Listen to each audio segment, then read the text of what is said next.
Good afternoon.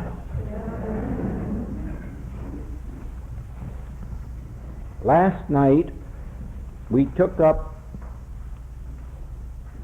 the subject of the nature of God and touched very lightly on the subject of the nature of prayer as understood in this message of the infinite way.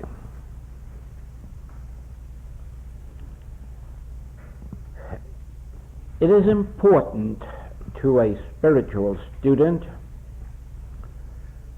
to understand the nature of God because it enables us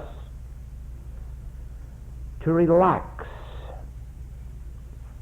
to break loose from the strain of trying to reach God. For God does not have to be reached.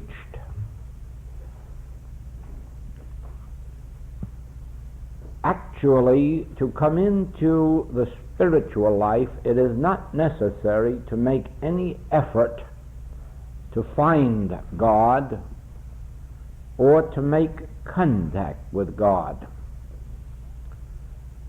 God already is, and God already is omnipresence. The strain, the striving, is not really to come into contact with God. That takes place naturally, normally, and easily after we have come into an awareness of the nature of God so that we can loose ourselves from our mental struggles and striving. It must be clear to everyone, certainly everyone on the spiritual path, that you cannot reach God through the mind. God can never be known by anyone through the mind. The mind of man is not an entrance into the kingdom of God. It is only when the mind is still that God becomes known to us individually, within our own being and consciously. We can be consciously aware of God. We can be consciously aware of God's presence. We can eventually attain at least some measure of Paul's demonstration in I live, yet not I, Christ liveth my life, or the Master. I can of my own self do nothing. The Father within me, he doeth the works. We can come, every one of us, to some measure of that, but it will not be accomplished by physical might or by mental power. It will not be accomplished by an exercise of the body or of the mind. God is. This is a starting point. God is closer than breathing and nearer than hands and feet. This is a second point. But as long as we believe that God in any way is a giver, that is, that God can give or that God can withhold, we are not even coming close to the realization of God. God is not a giver and God is not a withholder. God is, and God is eternally being, and what God is the same yesterday, today, and forever. God is the same throughout all everlasting time. God never changes. Therefore, it would be an impossibility for God to do one thing today and another tomorrow.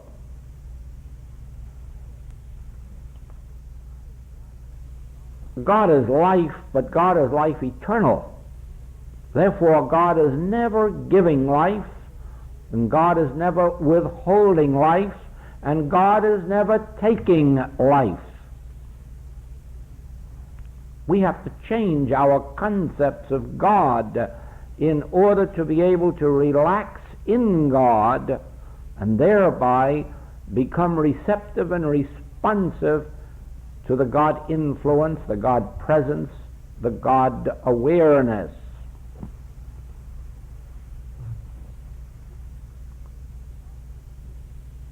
God cannot be influenced by man.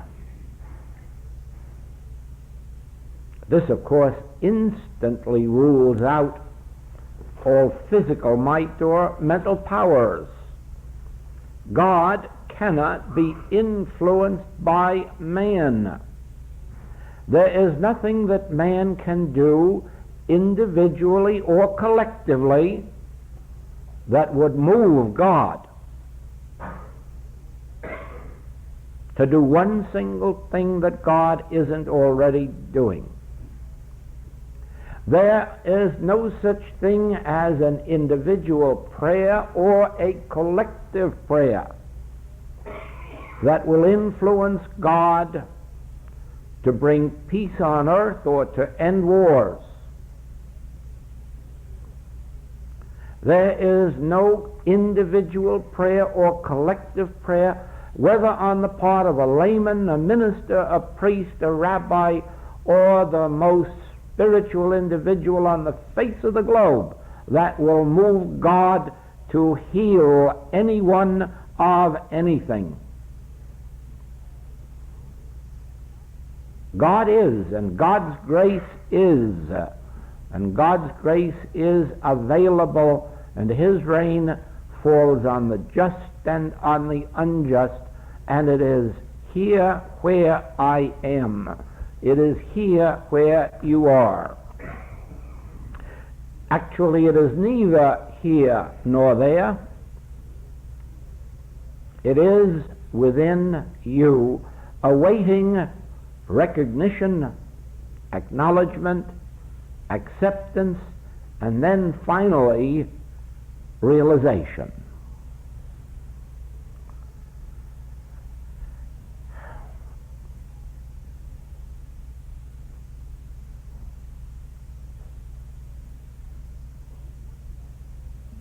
We wonder very often in the early part of this search, when we witness what seems to be answers to prayer, whether or not we may not be mistaken, whether we aren't actually witnessing the answer to prayer. It takes a great deal of progress on the spiritual path before illumination comes, which reveals the secrets of the human mind and how it is that the action of the human mind seems to imitate the action of Spirit or God and produce effects which would fool the very elect. We have witnessed that in the case of Moses and the magicians. We have witnessed that in the warning of the Master.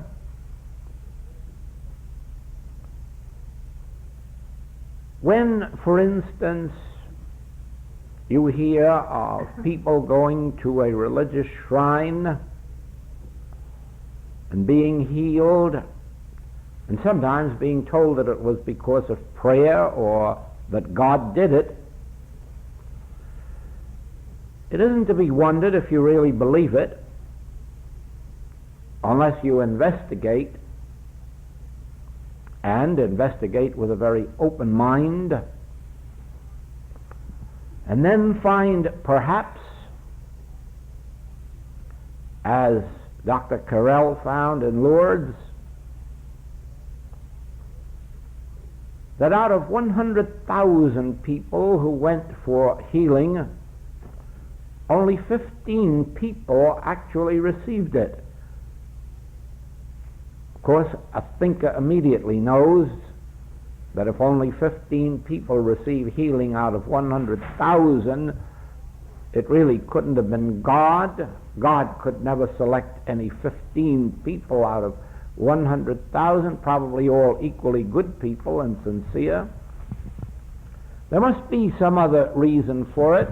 Dr. Carell found the reason, because he investigated those 15 healings and found they had one thing in common. All 15 of those people did not go to Lourdes to pray for anybody, or rather to pray for themselves, but prayed for others whom they thought needed it more than they did. In other words, it wasn't an activity of God healing them. It was a release from self within themselves, and thereby proved one of the great factors in prayer, that the more we pray for others, the more benefit we have ourselves. Or, as the Master phrased it, it profiteth you nothing to pray for your friends. Pray for your enemies. It is in acts of unselfedness that an individual finds their own freedom, not because God has taken cognizance of it and decided to reward them, but because they themselves have released themselves from the only evil there is, which is personal sense. That false sense of I, which concerns itself with I, me, and mine. It is this personal sense that prevents greater benefits from prayer and from the great brotherhood that it is hoped will be established on earth.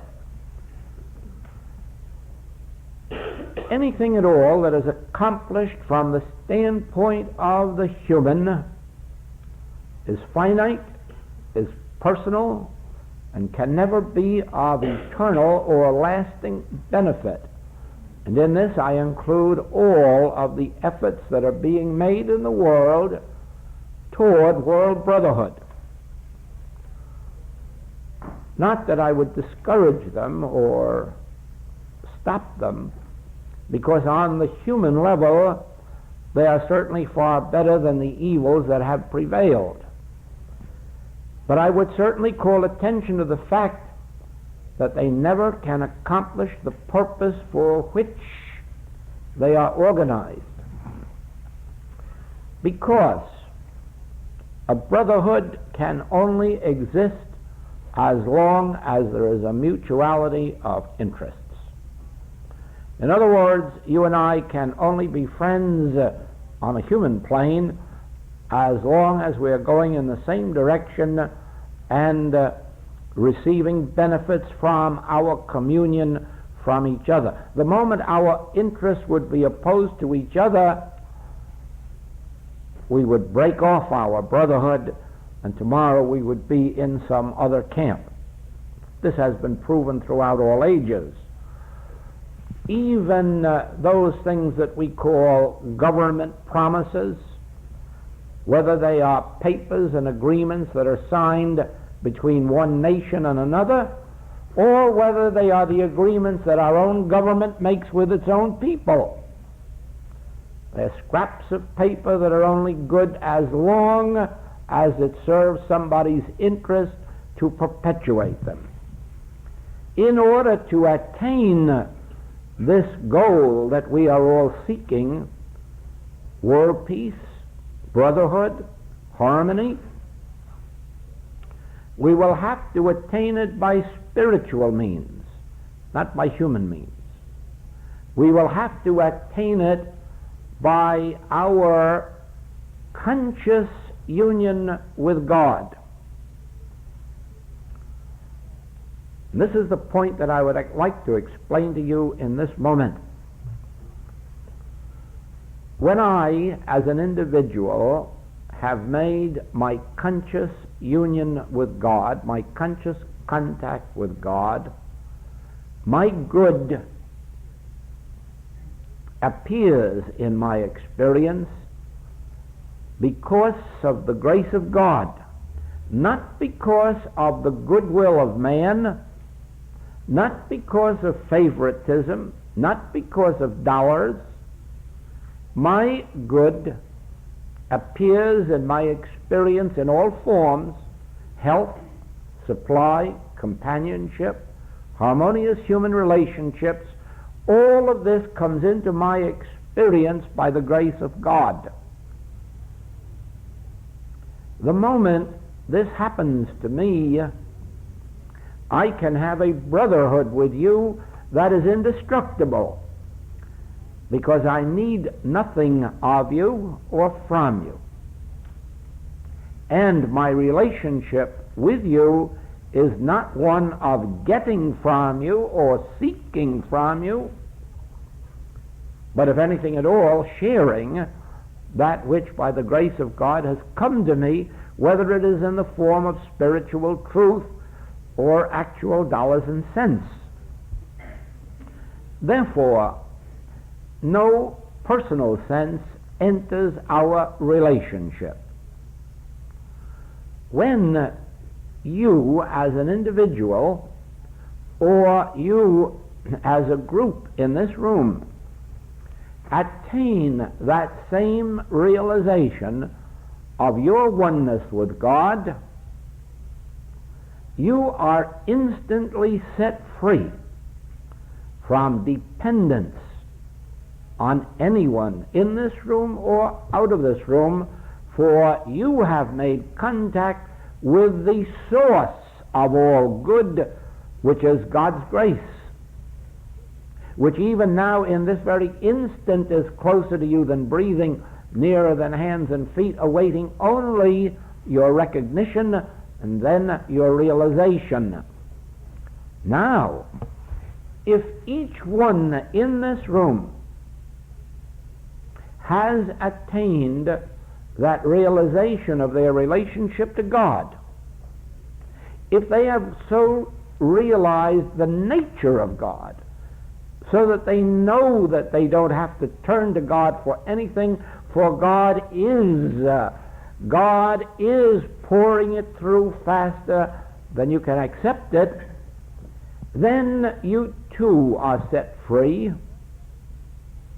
You no longer have to look to anyone for anything, even though in your entire life's experience you will be receiving more than you ever have before, and you'll be giving more than you ever have before, but never with the idea that it is necessary, not with the idea that you are dependent upon anyone or their goodwill or their friendship or their love, since you have received and are receiving that which is the greatest, God's grace. Now then, we can enter a relationship of brotherhood that would be absolutely indestructible. It would be eternal. Why? There could be no clash of interests because we have no interests. Think of that. My attention was brought to this the other day, that the trade balance this year was against the United States, and so the United States is making appeals to foreign countries to loosen up their trade activities so as to lessen this loss of trade that we are having and making these things equal.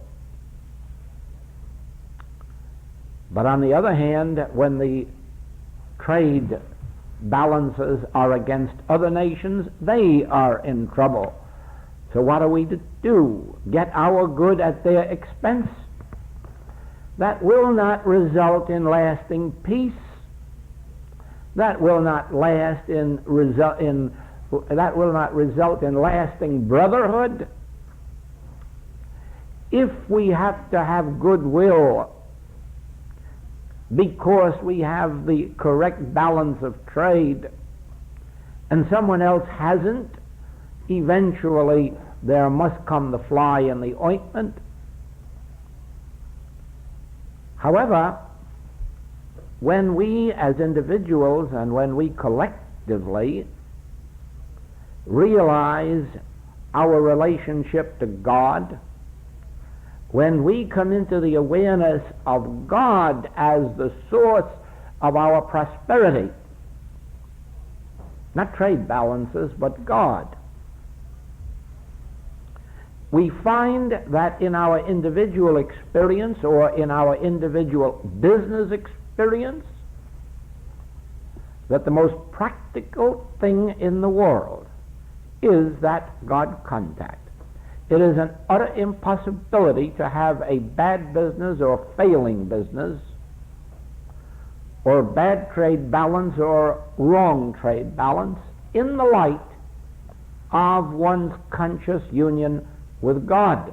One does not have to live the life of an ascetic.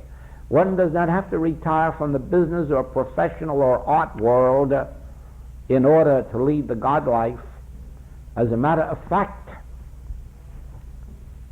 once the world understands this, there will be no longer need for a separate society of religious teachers. Everyone will be a religious teacher, and everyone will be a religious minister. Everyone will be a religious healer. And this God-given activity of oneness, this relationship between ourselves and our source, will prosper our individual business and our collective business and our nation's business. The first answer to this is always that it is impractical.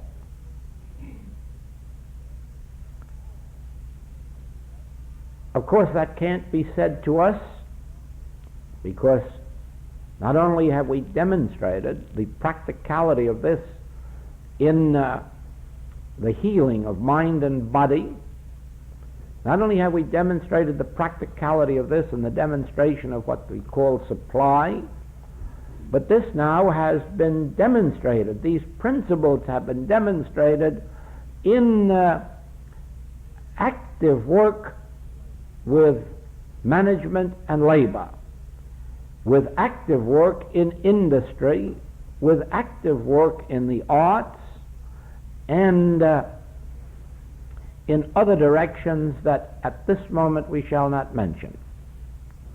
But be assured of this: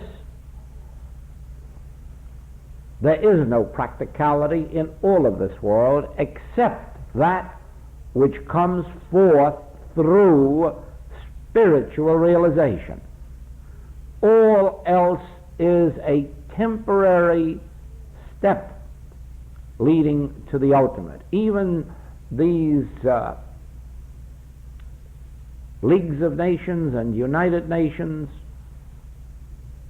and don't mistake this, the United Nations is doing a great work in many parts of the world, regardless of some failures that you may be aware of through the press.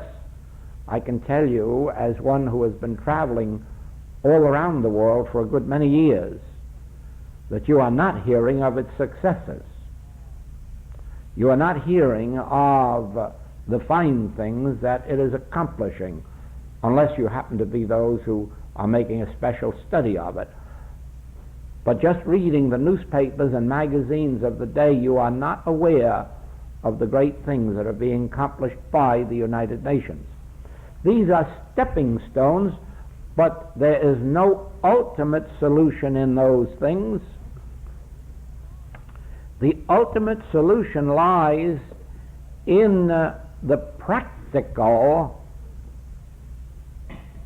living of the spiritual life. That is, making conscious contact with the source, fulfilling the Master's 15th chapter of John. If you abide in the Word, if you let the Word abide in you, you will bear fruit richly.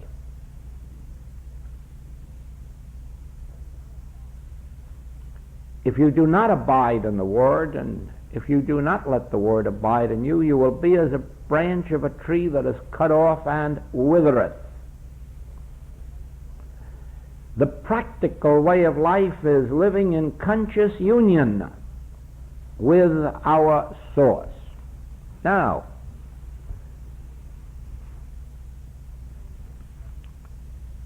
I told you the other evening that in presenting to you the message of the infinite way, I am presenting my personal experience. I have never been a student of the religions or philosophies of the world, and so I can only present to you my individual experience. And that experience has revealed to me this: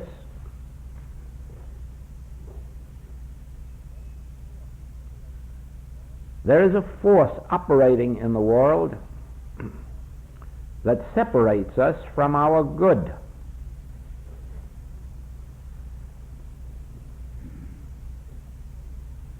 It is not opposed to God. It is not in opposition to God, but it acts as a barrier between us and the free flow of God's grace to our experience. I presume that an example on a material plane might be that the sun may be shining very brightly in the sky and we not see it, because between us and the sun there has come a layer of clouds obscuring the sun, and possibly even its light and its warmth, at least in a measure. The clouds cannot be said to be an enemy of the sun or have any feelings in the matter whatsoever, nor have they any knowledge that they are acting as a barrier. So it is that there is something that operates in human consciousness as a barrier to the free flow of God's grace.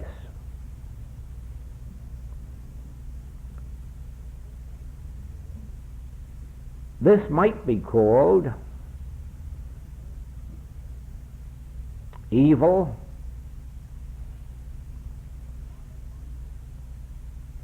carnal mind, mortal mind. But actually, there is no such thing as evil, and there is no such thing as a carnal mind, and there is no such thing as a mortal mind. These things have no existence. These are merely words describing something unknown to the human mind. In other words, describing something that isn't describable, naming something that isn't describable. No one has ever been able to tell us what the carnal mind is. No one has ever been able to tell us what mortal mind is, because there is no such thing as a carnal mind or mortal mind, for there is but one mind. There is but one mind. There is but one intelligence. And when we speak of carnal mind, or when we speak of mortal mind or the devil, we are merely giving a name to something that is acting as a barrier to our demonstration of spiritual harmony, spiritual perfection. In my experience,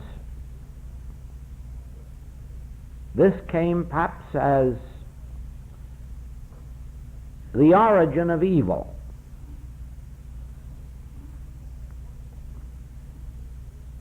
Once it is known and understood how evil originated, how the possibility and potentiality of evil came into being and still exists, it becomes possible to remove these evils from our experience. That is why I have said repeatedly and written that it isn't God that has the power to heal us or reform us or enrich us, for God is already doing this. We have to remove the barrier which is separating us from the flow of God's good and God's grace. You honor God by acknowledging that God is the source of all good, that God is the activity, the life, and the law of all good, and that it is God's will that we enjoy all good. The Master stated it, it is God's good pleasure to give you the kingdom. And unless or until you come into an agreement within yourself that acknowledges God as the source, the activity, the law, the life of all being, and then take the next step, it is God's good pleasure that you have it. It is God's will that you have it. It is for this reason the Master says that he came to earth, to do the will of the Father. And then he describes that will. Heal the sick so that they'll be healthy. Feed them so that they'll have abundance. Raise the dead so that there'll be no more death. End disease, end death, end old age, end accidents, storms. You see, none of these things are the will of God. This is still under the nature of God. None of these evils of earth can be laid at God's feet or God's responsibility. God's will is that disease shall not be on earth. Death shall no longer exist. Lack, limitation, storms, all of these God's will removes. If you accept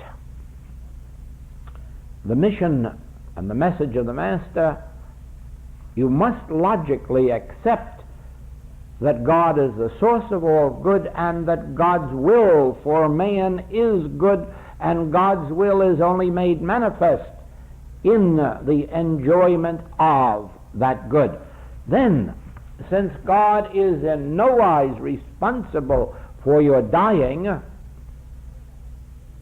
since God is not responsible for your diseases, since God is not responsible for accidents, let us then first rest in this word. Rest in the realization of God's goodness, God's abundance, God's omnipotence, God's omnipresence, God's will, finally God's love. Then ask ourselves, since this is true, what is the barrier What is the activity? What is it that some mystic in the dim dark past called devil? What is it that Paul called carnal mind? What is it that modern metaphysics calls mortal mind? That acts in my individual experience as this cloud that would obscure the light and warmth of the sun. What is it that acts as a cloud or barrier in my consciousness, separating me from the enjoyment of God's grace?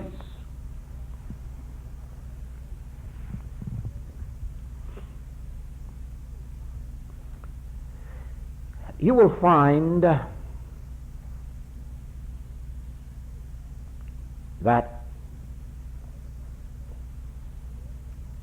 for this understanding you have to go all the way back into Genesis and learn what a wonderful place the Garden of Eden is, until we begin to believe in two powers, until we begin to accept two powers in this world. And then really you have started on the first step that will remove from your experiences the sins, the false appetites, the false desires, the lacks, the limitations, until step by step, moment by moment, you find yourself on the way back to the Father's house, back into divine sonship. Now, all of the means that we use temporarily, let us say first to establish health or establish peace on earth, these are temporary means. If you or I, as individuals, could, as will sometime be the case, be 100% physically well, because materia medica has arrived at a place where disease is being outlawed, and I for one don't doubt that it will reach a place where it will have the answer to every disease known to man. But even when it does, there will merely be the transition from being a sick human to being a well human. And there are times when that can be more of an evil than a good. That is very much like the wonderful change we've seen in my own human span, from a 12-hour workday, a 10-hour workday, 9-hour workday, until we're down to next to no hours of actual work, and not many days even for that. And all of this greater freedom from hours of labor should, of course,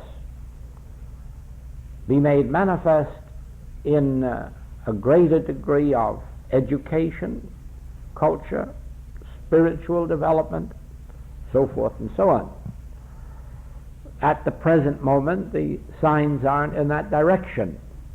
But the point is that merely gaining certain amount of hours of freedom from work is not going to be man's salvation. It could be his downfall.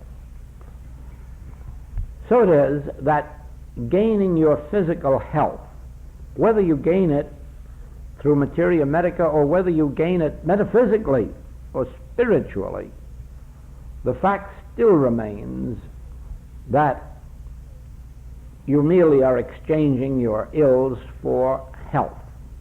And this is not the solution of our problems,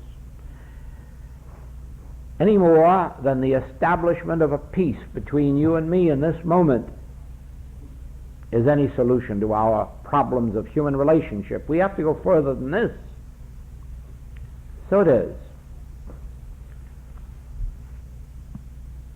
Begin with your study at first, and then finally your own inner contemplation on the subject of the nature of God, until you do become thoroughly aware of the fact that God alone is the solution to every problem. And that solution already exists within us, and it is not being withheld from us for our past sins or even our present ones.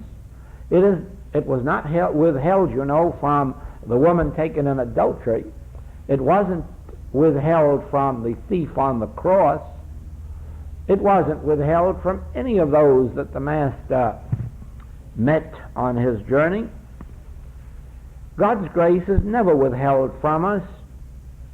It is not withheld because of any of your parents' sins or grandparents' sins, of omission or commission. There is no withholding God. Come to that realization. Come to this realization that in this very moment or any other moment in which you are contemplating God, come to this realization that God's will for man is freedom.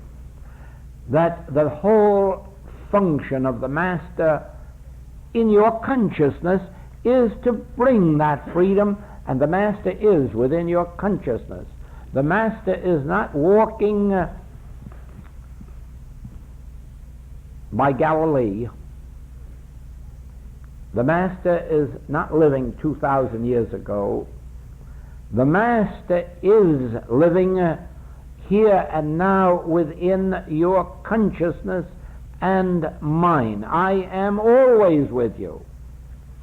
Before Abraham was, I am with you. I will be with you unto the end of the world. The Hebrews have lost, up to now, their great demonstration, only for one reason. They believe the Messiah has not come. The Christians have lost their demonstration because they believe the Master came and went. Whatever reason you give, Jew or Gentile, you are without a Master. Whether you are awaiting his coming or whether you are awaiting his second coming, you are without a Master. Unless you are willing to rise above both Judaism and Christianity. Go back to the Master himself and accept his word, I will never leave you nor forsake you. Before Abraham was, I am with you, and I will be with you unto the end of the world, and I am your bread and your wine and your water, and I am with you here and now. What obscures this presence?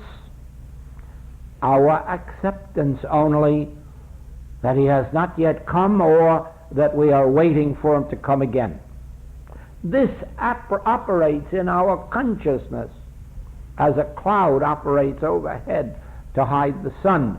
So does this operate in our consciousness to hide from us the omnipresence of Christ, the Savior, the salvation, the bread, the meat, the wine, the water, the forgiver of sins, the raiser of the dead, the feeder of the hungry. All of this is here and now where I am within you.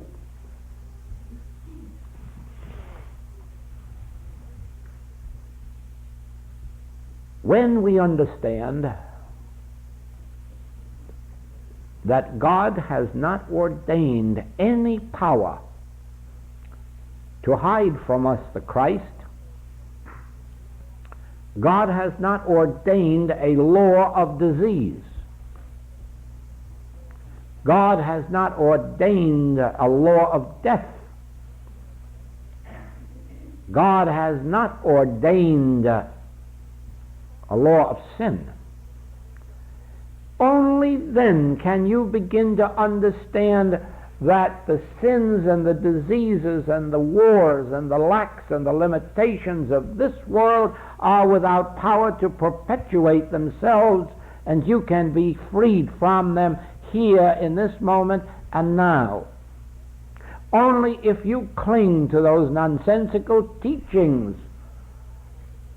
which would make you believe that God ordained death or sin, or that God ordained disease for some noble purpose of which we have no awareness.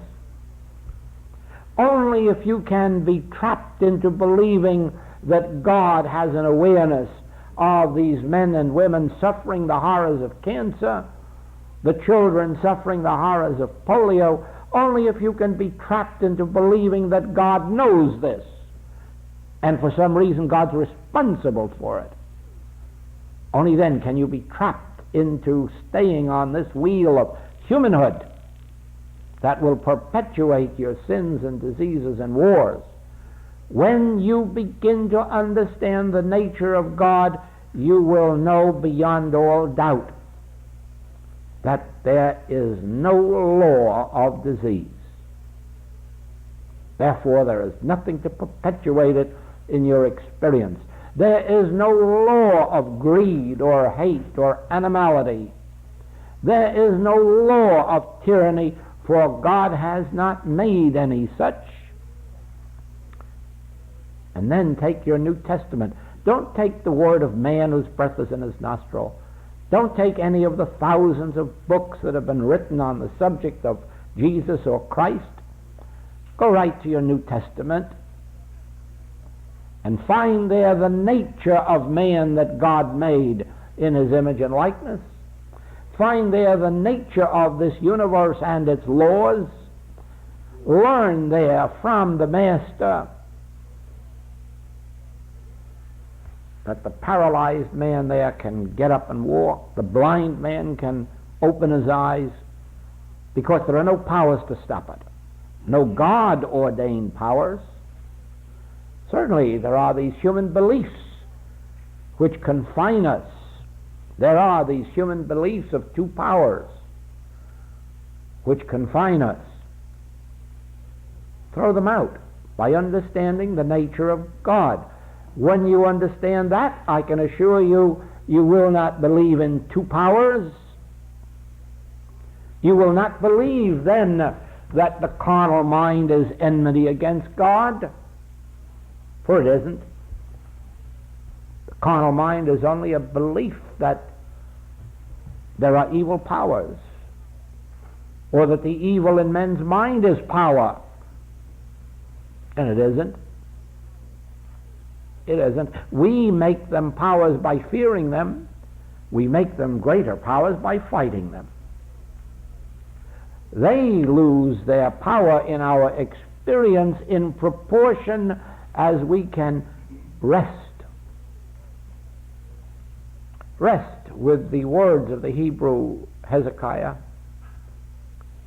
They have only the arm of flesh. Temporal power, no power. And they rested in his word, and the enemy destroyed itself. So do we find in healing disease. In healing disease, in spiritual ministry, we do not exert physical power or mental power. We use no mental powers. We use no mental argument. We use no mental affirmations or statements. We rest. We rest in this word. That's only temporal power or no power. And then we watch the disease dissolve itself. We watch the enemy destroy itself. We have no power over disease any more than the disciples had power over evil. You remember the rebuke they received from the Master? "Oh, Master, we have power over the devils through thy name." No, you haven't. No, you haven't. We have no power over disease in the spiritual ministry. We have no power over sin. We have no power over error. We have learned to rest in this Word. God is the only power. Rest in that. And then watch temporal power destroy itself. In our work, we have watched it in experiments with weather. We have watched it seriously in relationship between management and labor. We have watched error dissolve itself while we stayed by without physical might or mental powers and rested in this Word. They have only the arm of flesh. Temporal power, no power. For God has not ordained any form of evil as power. If you don't believe it, study the works of Christ Jesus and see if even Pilate was ordained by God to have power, or even if the grave had the power to hold an enlightened consciousness.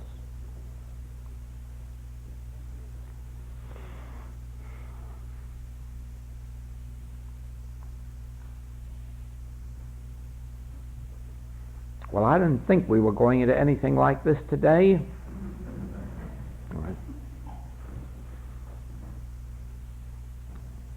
I think we ought to typewrite this and have it for one of our class sessions and have a night out.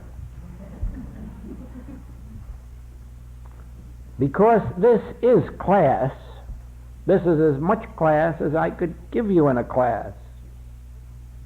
This is one of the basic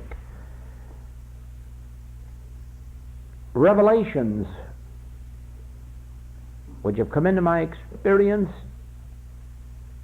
and which are responsible for this activity of the infinite way and for whatever measure of success it has had in healing work on the mental, physical, moral, and financial levels and human relationships. And so we'll rest there until tonight, and we're apt to rest tonight too. Thank you.